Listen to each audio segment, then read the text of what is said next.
Eu acho que eu consigo encaixar um quinto aqui, que é perder a paciência. Porque quando você não tem paciência, você não consegue esperar o tempo certo para ter o resultado. Prazo, né? Cara, aí também tem a ver aqui com curto prazo. Vamos lá, eu acho que esse daí é duro, tá né? sem paciência.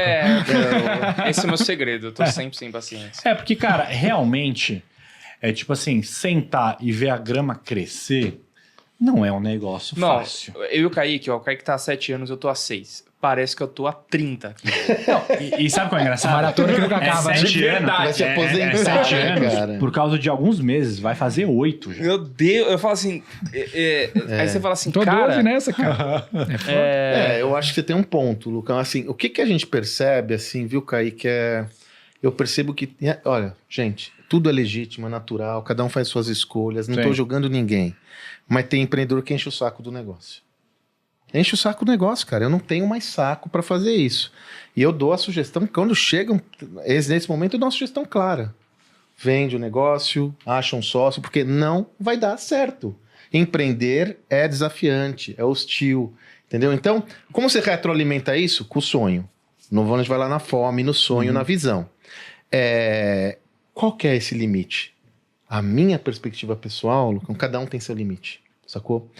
A gente fez o caso do Deusmar Queiroz, fundador da rede Pague Menos, que abriu capital e diria que o Deusmar hoje tem um patrimônio considerável para todas as quintas gerações dele.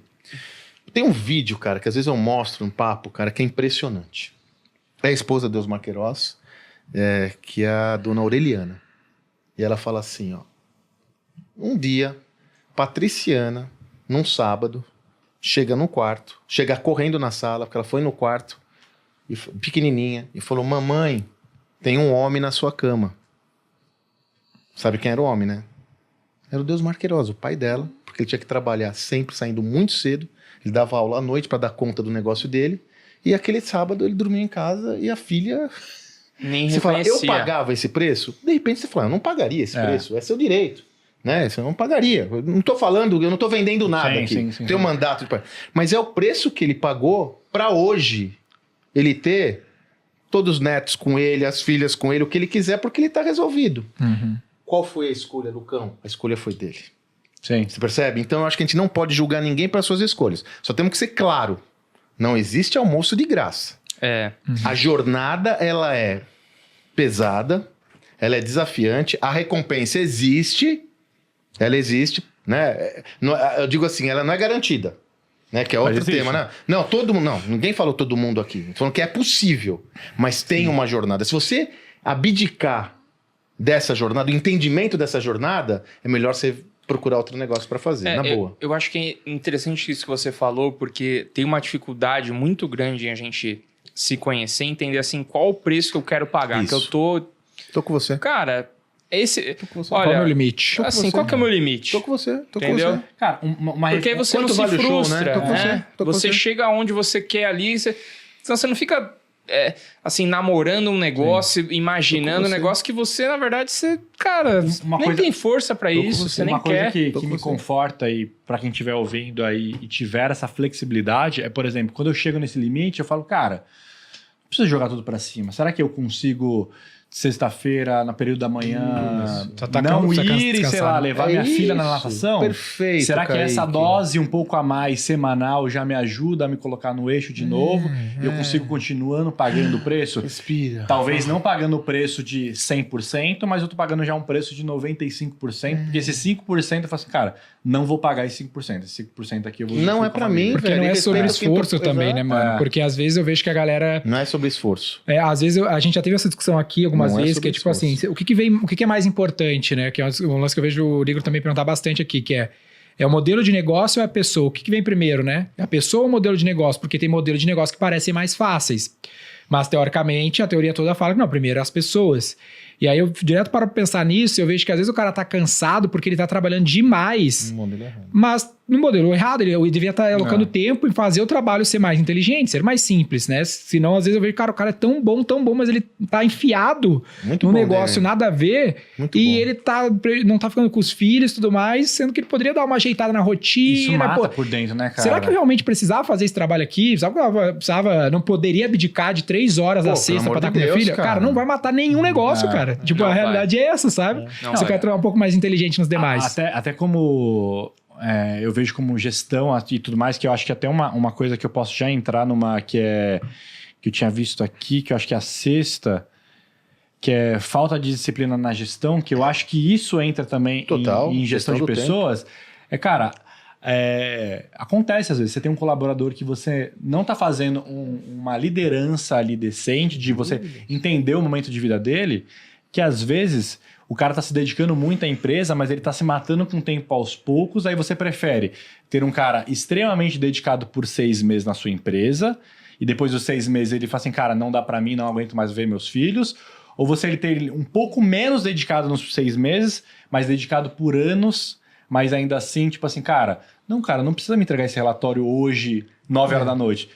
Vai pra casa às 6, me entrega amanhã, meio-dia. E aqui eu acho aí você mantém realmente um time mais organizado, porque você consegue gerir melhor a gestão do time, porque que nem você falou, se você mantém as pessoas bem, vai rolar. O resto fica bem. E eu acho que isso conecta ali até com o lance do cansaço, e junto com esse, porque eu acho que parte do cansaço é a pessoa cansar das pessoas. Porque o que acontece? Eu vejo assim, cara, o Denner de 5 anos atrás, 3 anos atrás, de 10 anos atrás, é um mais ignorante do que o outro, né? Você olha pro de 3 anos é um ignorante, o de 10, puta, quando o Soto foi olhar e falar comigo, puta, como é que ele aceitou? Era um idiota, cara. Porque eu evoluí nesse meio tempo. E aí, beleza. Aí hoje, às vezes eu vou olhar pra uma pessoa que ela é o Denner de 5 anos atrás, tem até a mesma idade e tudo mais, e o cara perde a paciência. Pô, como é que tu não sabe isso? Eu vejo isso direto. Pô, o cara não sabe isso, funcionário é difícil, funcionário tudo não sei o quê. E aí ele esquece que ele era essa pessoa e que, normalmente, ele paga muito menos do que ele leva. Né? Então ele tá cheio de pessoas de 5 mil, 3 mil, 2 mil na empresa dele, e ele fala, pô, é tudo nas minhas costas, sim, mas quantos ganha qual tu? Quantos ganha metade do que tu ganha? Quantos caras ganham 30 mil lá? Não, ninguém ganha. Então, porra, tu também não tá contratando ninguém no teu nível, como é que tu quer carregar todos os pesos nas tuas costas mesmo? Né, aí o cara cansa, o negócio com uma merda. É melhor tu abdicar. Quer jogar Libertadores com o time do Curitiba. É melhor abdicar de 30% do teu prolabore e contratar alguém tão foda quanto você pra poder carregar o piano junto. Pô, o piano é muito pesado. Essa abordagem é muito boa que vocês trouxeram, né? Porque muitas vezes esse cansaço pode advir da falta de visão estratégica do negócio, da falta de visão estratégica da gestão das pessoas. E tem um atributo, a gente fez até um podcast sobre isso, Kaique. Às vezes é uma parada que é meio tática, que pra mim é totalmente estratégica, cara, que é gestão do tempo. Todo mundo encara a gestão do tempo como uma lógica assim meio tática, né, tarefeira e tal. Mas, cara, como você investe o seu tempo é um atributo essencial para sua produtividade e, como tal, para sua performance, cara. Entendeu? Então, boa parte das vezes, a má gestão, aquele quadrante do Covey, do Stephen Covey, das 7 pessoas altamente eficazes, né? Vixe, errei o nome, né? Cara? Não, é isso aí. 7 passos. 7 habilidades das pessoas altamente eficazes. Daqui a pouco eu lembro. 7 hábitos, habilidades. 7 hábitos das pessoas altamente eficazes. 7 hábitos. Tive com o Stephen Covey umas 3 vezes lá na Brasil. Ele faz aquele quadrante do importante e do urgente, cara, que é bárbaro, né, cara?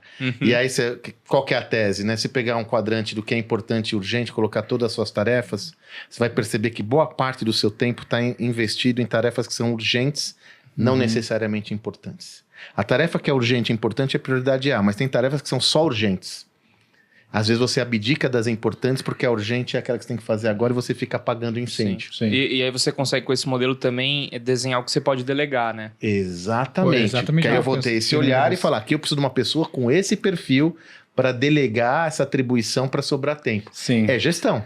Isso aí até dá para puxar um gancho excelente aqui para o 7º, que é perder o foco no que realmente importa, que é exatamente isso que você está falando. O lance de disciplina. Tudo tá ligado, né? Sim, quando o Sandro falou de disciplina, a primeira coisa, disciplina e gestão do tempo, a primeira coisa que vem na minha cabeça sobre gestão do tempo, que é para mim o melhor hack foi para minha vida até então, não é sobre o que tu faz, é sobre o que tu deixa de fazer. Então conecta com a delegação, porque a melhor forma de eu ser disciplinado e ter tempo para seguir as coisas que são realmente importantes é eu tirar a coisa da minha frente.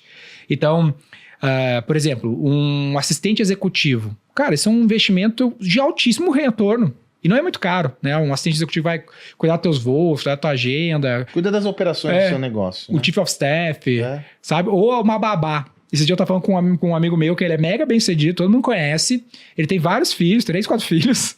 E a mulher dele não quer uma babá, ele pode pagar. Mas ela é de acumular. E aí o casamento tá vindo pro caralho, velho. Porque ela queria, não, eu vou cuidar.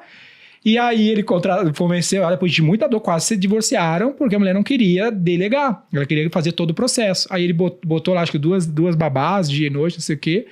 E a vida deles virou outra em relação à gestão dos filhos, porque sobrou tempo, né? Porque ele tirou aquela atividade da vida deles. Então... mas é que tem uma coisa, né? Não tem a ver com o seu amigo, evidentemente, né? Pode ter a ver com você que está nos acompanhando aqui, né?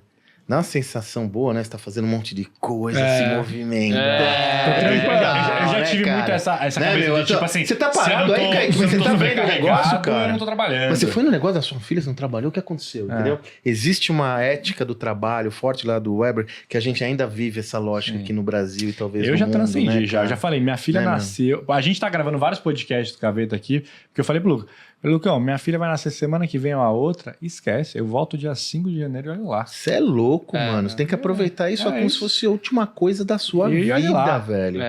Meu, é assim. E vou te falar mais, você vai voltar mas potente. Esse é o que a gente tem que entender. Como você falou, não é sobre esforço. Não é quanti, é quali. Você vai voltar com uma potência que você vai olhar aquilo e falar, mano... Ali, ó, sabe quando eu trabalhei muito tempo em vendas, né, cara? Até hoje eu sou um vendedor, né, nato. E eu, às vezes, lembrava, né, uma época de uma vida eu tava com uma equipe fraca, né? Eu tinha que trabalhar muito, Denner. Sabe quando foi o insight que eu tive, o hack que eu tive, cara? Uma vez eu tava atrás, sei lá, 8h30 da noite, aquela parada nervosa, né? Eu olhei e falei, porra, não tô jantando com a minha família. Quem é mais importante? O jantar com a minha família ou ter uma equipe aqui que deveria estar fazendo o que eu tô fazendo... E não tá fazendo. De quem é responsável? Eu. Sim. De não estar tendo destinação adequada das pessoas para fazer o que elas têm que fazer. E quando elas não estão fazendo, eu tô abdicando do quê? Da coisa mais importante da minha vida, que é estar com a minha família. Opa, você é trouxa? Você é otário? É aquele ciclo, né? Você trabalha pra quê? Pra ganhar dinheiro. Pra quê? Pra ficar com a minha família, pra não sei o que lá. E aí o cara começa a ficar... Pô, mas peraí, eu não tô nem em paz, eu não tô nem com a minha família, eu não tô com... Mas eu e vou aí te falar, mas o degringolar, né? Mas é uma coisa que o Denner falou também. O Kaique de 5 anos atrás era ignorante. Provavelmente, se eu tivesse tido filho 5 anos atrás, minha filha ia nascer, eu ia lá, dar um beijo e eu vou trabalhar. Porque a cabeça é outra e o momento é outro também. Né, cara? São escolhas, né? É um outro ritmo. Tem um item lá na Amazon mesmo que é o Work Hard, Have Fun. A gente botou isso na V4 e mudou o Hard para Smart. Então não é trabalhar duro, é trabalhar mais inteligente disso, e se divertir ainda. Muito bom. O que tem coisas que a gente fala, né? Que a gente esquece de uma realidade inequívoca, né? Uma organização, ela não existe, né? Ela é uma abstração jurídica. Toda organização privada, mista, pública, é um ajuntamento de pessoas em prol de um objetivo comum. Sim. Né? Então, no final do dia, tudo são pessoas. Então, quando eu falo sobre essas demandas do indivíduo, são demandas do negócio para o indivíduo. Eu tenho que pensar nisso, cara. Entendeu? Então, essa história de estou cansado do negócio, é natural que isso ocorra. Outra coisa, não vem me falar que você nunca ficou de saco cheio do negócio. Lógico, tem uma hora que você tá de saco cheio, cara. Todo mundo tem. Chega uma hora que você fala, PQP, o que eu tô fazendo aqui? Eu lembro que teve uma eu trabalhei na HSM, né? Muito tempo, vendendo patrocínio. A HSM tinha aquele evento legal pra caramba. Até hoje tem, né? A Expo Management, agora tem outro nome, né? Puta evento. Só que era o seguinte, cara, eu tinha um problema, né? Porque o evento representava 30% de todo o faturamento do negócio. Do ano. Só que ele era em novembro. Então, amigão, se eu perdesse... Não tinha tempo pra recuperar. Não tinha nada. Então, chegava em outubro, eu tava virado no Jiraya, né, cara? Chegava em outubro, eu tava... E um dia eu saí, eu tinha... patrocínio exclusivamente? Tudo. Patrocínio, ticket, anúncio de revista, o que você queria, stand. Não, esse é um treco que eu fazia assim, coisa grande, né? Bem grande, né? Conversa depois que a gente tem um evento aí também. Bem grande, bem grande. E aí, cara, uma vez eu tava morando numa casa, em outra casa, eu tinha um Golden, né? Era o Porsche. Eu saio, juro por Deus isso, cara, não é papinho não. Saio de casa, o Porsche tava lá, ele ficava eu deixava ele na frente. Porsche era o nome do cachorro? Era o nome do cachorro, Porsche Carrera Two Brothers. Tinha pedigree. Ele ficava na garagem assim, olhando, sabe, eu gostava de deixar ele na garagem, preso, olhando a galera, né, com uma calma. Eu saía assim, de manhã eu já tava...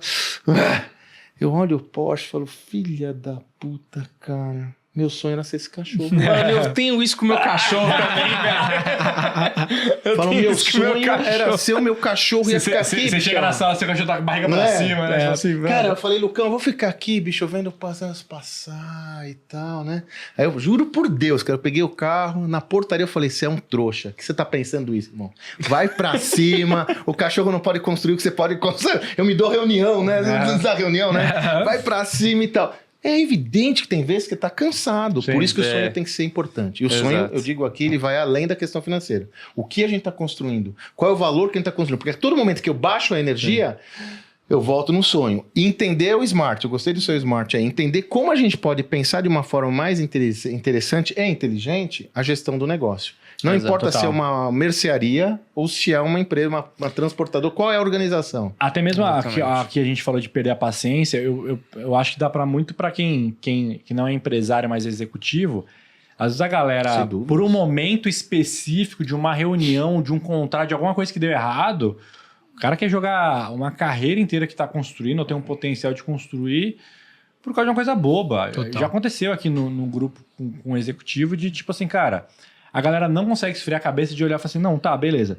2024, como que foi, cara? Nossa, esse mês foi maravilhoso, esse mês foi ruim. Pô, de 12 meses, 8 foi muito bom, 4 foi muito ruim. Não, ainda vale muito a pena. Ainda vale muito a pena. Só foi um contrato que não deu certo. A gente tem dificuldade só foi uma proposta que não deu certo. Pode ir. Não, eu só ia falar, foi um funcionário que teve uma desavença. Faz parte, é um jogo. Assim, cara. Acho que tem um negócio também, cara, que eu demorei, né, pra entender isso. Eu entendi isso, na verdade, ano passado. Eu já sei o que você vai falar. Que me resolvi isso. Tire férias, mano. Cuida de você. Férias. Cuida de você, cara. Cara, você tá... É sobre isso que eu tô falando. Estressado, né? Tá estressado, você tá começando a ficar de saco cheio, você tá começando a querer virar seu cachorro, porque ele tá deitado. Você fala assim, caramba, cara, queria ser meu cachorro. Né? Aliás, isso já é um sinal pra você que tá acompanhando a gente. Se você quer ser o gato, o cachorro, se liga. Tira férias, cara, mas assim... leva sua mulher pra um lugar legal, vai pra uma praia, cara. Just enjoy. Tira uma semana, entendeu? Gasta um dinheiro, legal, gasta uma grana. Sabe uma coisa? Mano, sabe um lugar que deu mais boost pra mim esse ano? Cara, eu trabalhei muito, cara. Eu tô trabalhando aqui há muito tempo, cara. Eu fui pra Cancún, mano. Mas você foi assim, lá. tipo, como se não houvesse amanhã. Aqueles lances de Cancún. De formatura de moleque, maluco, né, cara? Cara, mas eu voltei novo em folha. Eu tô falando, você vai voltar novo depois dessa sua experiência. Novo. Agora, você sabe o que você estava falando aí? Que eu não posso perder esse insight que eu tive quando você estava falando da visão e tal. Às vezes eu usava essa analogia para mostrar a importância da visão, que é o que... É o turning point. Sim. Quem que está nos acompanhando aqui já não teve uma ideia, sei lá, na Páscoa, para ganhar uma grana, fazer ovo de chocolate ou bombom da tia e ganhar uma grana vendendo ovo de Páscoa? Sim, total. Pô, quem não teve a ideia, né? Quem não teve uma ideia assim, eu já tive várias ideias dessas, tipo... encontrei uma confecção ali legal, fazer umas bermudas pra vender, umas camisas legal pra galera, não é? Mas na época da faculdade eu já fiz isso já. Não fez? Quem não teve a ideia de, comprar muamba, sei lá, eu vou pra Paraguai, eu vou pra Miami, trago... Não, quem não teve essas ideias? Eu tô falando aqui de 3 empreendedores foda do Brasil que construíram, são referência no seu segmento de atuação, quer ver? Alexandre Costa da Cacau Show. Você sabe que a Cacau Show começou quando ele deu uma baita de uma merda, ele vendeu ovos de Páscoa pra clientela da filha da mãe dele, perdão, com 19 anos, 8 anos. E quando ele foi vender o ovo não tinha o tamanho. Uma pessoa falou, por que você não faz? Ele começou a fazer ovo de Páscoa, ele se ligou que produzir chocolate dava mais dinheiro do que vender. Cacau Show. Muamba, como começou o Caíto Maia da Chili Beans. Verdade. Ele comprava óculos em Miami, trazia pra cá, e ele tomou o cano de 2 clientes grandes, que ele começou a trazer em quantidade, sobrou alguns óculos, ele foi no Mercado Mix, montou um que depois virou os quiosques. Lá, Ele foi o primeiro cara de quiosque, sabe disso, né? O Chili Beans foi o cara que popularizou os quiosques sem ser de alimentação em shopping centers. Caraca. Né? Porque ele deu certo no mundo mix, ele falou, tem um negócio aqui, né? E o terceiro, Rony Messler da Reserva. Né? Você sabe que tem uma história ótima do Rony, né? Ele diz isso, tá no livro dele, que eu tive a oportunidade também de acompanhar a produção. Tava ele, o que virou sócio dele, numa academia e olharam todo mundo com a mesma bermuda. Ele falou pra mim, Sandrão, aquilo foi o dia D. Seria ou o dia da loucura ou o dia da prosperidade. Que eu falei, das duas, uma. Ou não tem mercado nenhum pra homem e todo homem usa a mesma bermuda, ou tem um puta mercado e ninguém tá atuando nesse segmento. Sim. Eu preferi acreditar na segunda hipótese, virou só reserva, que depois vendeu pra eles e tal, e o Rony agora tá pensando outras coisas, né? Percebe a importância da visão? Sim. Se eu for achar que eu tô fazendo um negocinho pequenininho, coisinha, você vai ficar fazendo um negocinho pequenininho, coisinha. Mas eu acho que tudo que você falou aí entra no nosso 8º, que é não focar apenas no curto prazo. Porque todos esses, que depois que a gente viu, né, a história passar, todos esses criaram um império gigantesco. Que era o que eu anotei quando o Sandro falava, porque ele falou assim, quem nunca teve a ideia X, ideia Y, ideia Z? Se for olhar esses negócios, eles não são grandes ideias, não são grandes ideias evolucionárias, eles não são inventores de nada. Mas talvez eles sejam apaixonados pelo progresso, porque eles pegaram um negócio simples... Interessante sua visão. Muito boa sua visão. E o cara apaixonado pelo progresso, cara. Aí, a fome, né? Um monte de gente faz a mesma coisa que a Reserva faz, um monte de gente faz a mesma coisa que a Cacau Show faz. Poucos chegaram onde eles chegaram porque poucos tiveram essa paixão pelo progresso. O cara é mais apaixonado pelo progresso do que pelo chocolate. Visão, é mais apaixonado pelo progresso do que pelo óculos. Mais apaixonado. Não, e vamos falar de fome, né? Você pega hoje a Cacau Show do tamanho que tá, o Alexandre bombando demais, compra o Play Center, faz um hotel. Mas é isso que eu tô falando, por exemplo, se ele não tivesse visão de longo prazo, não rolava. Comprar um hotel ia ser a maior cagada da vida dele. Ele tá preocupado só qual que é o próximo. É Natal? Então beleza, vamos fazer panetone. Qual é o próximo? Ovo de Páscoa, fazer ovo de Páscoa. E vamos ter uma visão pragmática? O Alexandre é dono sozinho da Cacau Show. Dá pra você entender já podia estar sentado na sombra desse negócio, irmão. Não, assim, faz uma conta. O cara tem que gostar de trabalhar. O cara tem que curtir o cara gosta do progresso, esse é o game, cara. Esse é o game. Porque o cara que gosta de trabalhar, ele ficaria uma fração do que o cara ficou. O cara é apaixonado pelo progresso. Ele gosta de sentar e ver a evolução. Porque às vezes eu vejo assim, isso é até meio prejudicial pra cabeça, mas às vezes a gente atinge uma meta. E eu falo assim, e a galera, vamos comemorar? Não, próximo, já era. Problema que é o fã também. É uma merda pra cabeça. Tem o fã, não tem? Cara, tem, como é que você erra aqui? Mas eu vejo que é tipo assim, pra mim a vida é tipo um FIFA, velho. Você tá lá pra jogar FIFA, tu vai lá, joga, melhora e ganha o jogo. Aí tu fala assim, caralho, agora eu vou pro bar comemorar porque eu ganhei. Não, tu vai jogar o próximo. Porque tu mas você tem que comemorar, cara. Não tem, você acabou de falar que é working smart, having fun. Tem o fã, é que eu acho que o fã não é sobre eu parar o que eu estou fazendo. Não, tudo bem, mas tem que celebrar, pô. Tem que celebrar. Eu acho que é fazer algo que é divertido, pô. Jogar FIFA é divertido. Eu acho que celebra pouco. Sim, mas ó. Nosso trabalho é ajudar as empresas a não só pensar a forma de fazer marketing digital, principalmente, mas executar essas ações. E a gente faz isso através da maior assessoria, a maior rede de profissionais do Brasil. Hoje são 260 escritórios com 4 mil pessoas assessorando 6.500 empresas para usar da melhor forma os recursos de marketing digital especificamente, ou com foco pelo menos nisso, da melhor maneira para maximizar o retorno sobre o capital investido no seu negócio. Isso é a V4.